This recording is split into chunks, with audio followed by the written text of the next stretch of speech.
हम इंसानों के मन में ना हमेशा से कुछ बड़े सवाल रहे हैं, और शायद उनमें से सबसे पुराना और सबसे गहरा सवाल वो है जो रात के आसमान को देखते हुए हम सबने कभी ना कभी खुद से पूछा है। सोचिए, जब भी कभी आसमान में कोई अजीब सी तेज रोशनी हरकत करती दिखती है, या फिर किसी मिलिट्री रडार पर कोई ऐसी चीज पकड़ में आती है जो फिजिक्स के सारे नियमों को तोड़ती हुई नजर आती है, तो दिमाग में बस एक ही सवाल गूंजने लगता है। क्या हम इस इतने बड़े, इतने अनंत ब्रह्मांड में अकेले हैं? आज हम इसी सवाल की तह तक जाने की कोशिश करेंगे, सबूतों, कहानियों और विज्ञान की दुनिया में गोता लगाकर। तो आगे बढ़ने से पहले ये समझ लेते हैं कि हम बात किस बारे में कर रहे हैं। जब हम एलियन या एक्स्ट्रा टेरेस्ट्रियल लाइफ कहते हैं तो हमारा मतलब होता है पृथ्वी के बाहर पनपा कोई भी समझदार जीवन। और पता है मजे की बात क्या है?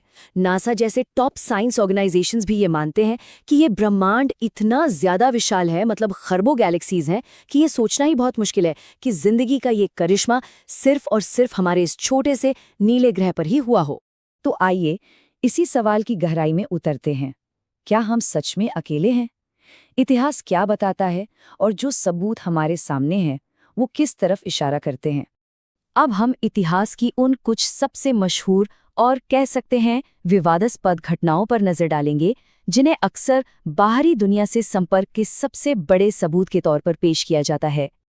जैसा कि ये टाइमलाइन दिखाती है, हमारा सफ़र 1947 की रहस्यमयी रोज़वेल घटना से शुरू होगा, फिर हम 1980 में ब्रिटेन के रेंडलिशम फॉरेस्ट की घटना देखेंगे, और आखिर में 2020 के उस ऐतिहासिक पल पर आएंगे जब अमेरिकी सरकार ने खुद कुछ ऐसा माना जो पहले नामुमकिन सा लगता था।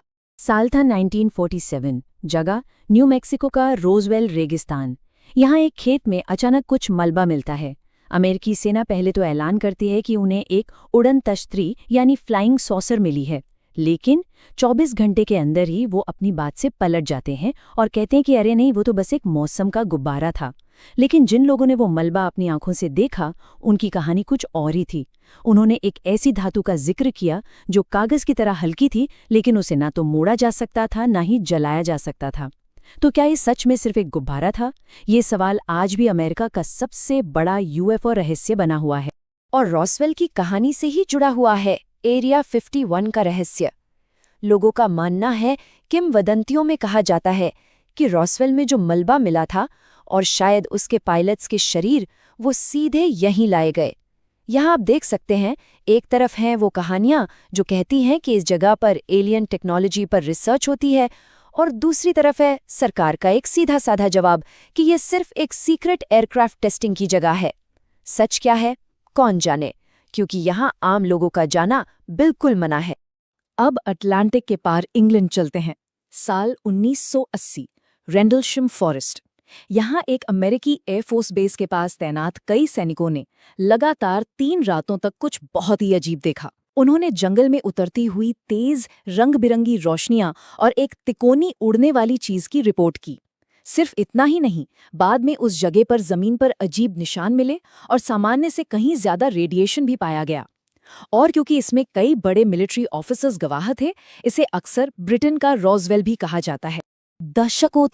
दशकों तक ऐसी घटनाओं को नकारा गया, मजाक उड़ाया गया, लेकिन फिर कहानी में एक ऐसा मोड़ आया जिसकी उम्मीद शायद किसी को नहीं थी। अब हम उस पल की बात करेंगे जब पर्दा खुद सरकार ने ही उठाया। और ये सच में एक बहुत बड़ा झटका था, एक ऐसा खुलासा जिसने यूएफओस को साजिश की कहानियों से निकालकर नेशनल सिक्योरिटी की बहस का एक सीरियस मुद्दा बना दिया। 2020 में अमेरिकी रक्षा विभाग यानी पेंटागन ने ऑफिशियल तौर पर नेवी पायलट्स के बनाए वीडियो जारी किए, और ये जो बयान आप देख रहे हैं वो अपने आप में सब कुछ कह देता है। ये वस्तुएं हमारी तकनीक से परे थीं। ये किसी रिसर्चर का नहीं, बल्कि अमेरिकी सरकार का ऑफिशियल बयान था। तो इसका मतलब क्या था? सरकार ने न सिर्फ वीडियो जारी किए, बल्कि यूएफओ शब्द की जगह एक नया, ज्यादा गंभीर शब्द इस्तेमाल करना शुरू किया, यूएपीज यानी अनआइडेंटिफाइड एरियल फिनोमेना।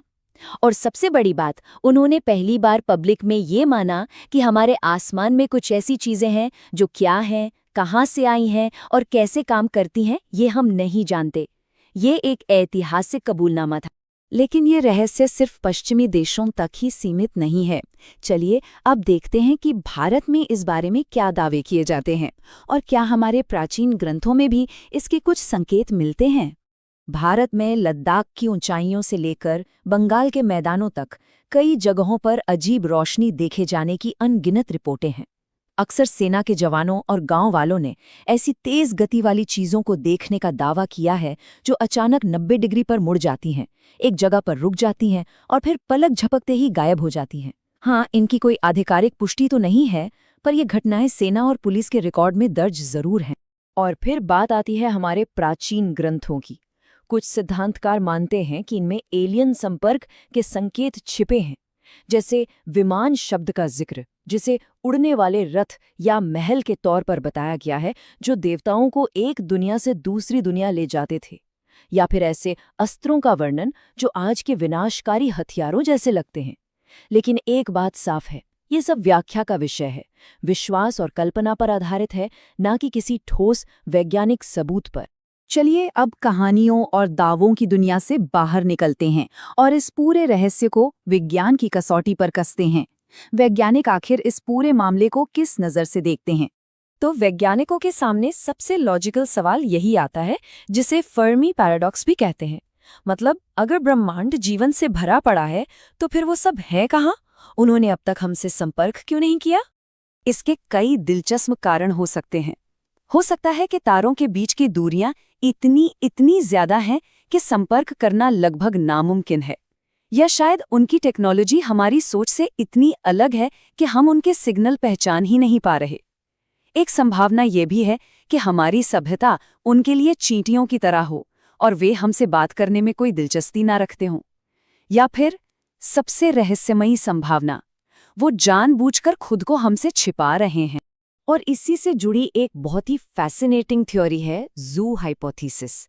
ये थ्योरी कहती है कि जो एडवांस सभ्यताएं हैं वो हमारे बारे में सब जानती हैं, लेकिन उन्होंने हमें एक कॉस्मिक वाइल्ड लाइफ सेंचुरी की तरह छोड़ दिया है।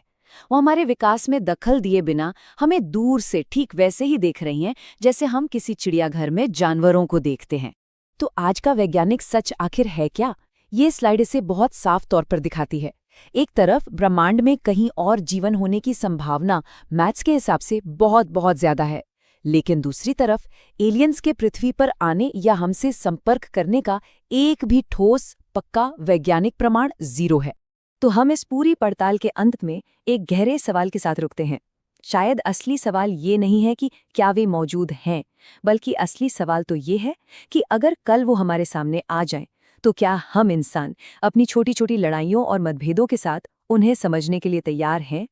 इस पर सोचिएगा जरूर।